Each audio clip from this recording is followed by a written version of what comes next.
بسم الله الرحمن الرحيم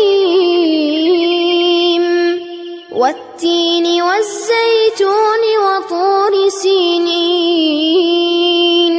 وهذا البلد الأمين لقد خلقنا الإنسان في أحسن تقويم ثم رددناه أسفل سافلين إلا الذين آمنوا وعملوا الصالحات فلهم أجر غير ممنون فما يكذبك بعد بالدين أليس الله بأحكم الحاكمين بسم الله الرحمن الرحيم اقرأ باسم ربك الذي خلق الإنسان من علق اقرأ وربك الأكرم الذي علم بالقلم علم الإنسان ما لم يعلم كلا إن الإنسان ليطغى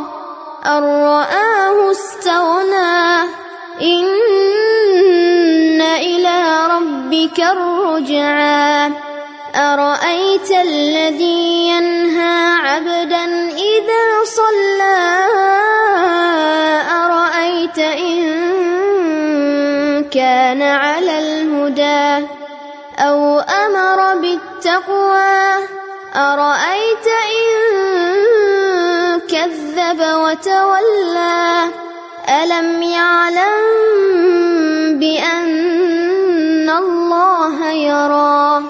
كلا لئن لم ينته لنسفعا بالناصية ناصية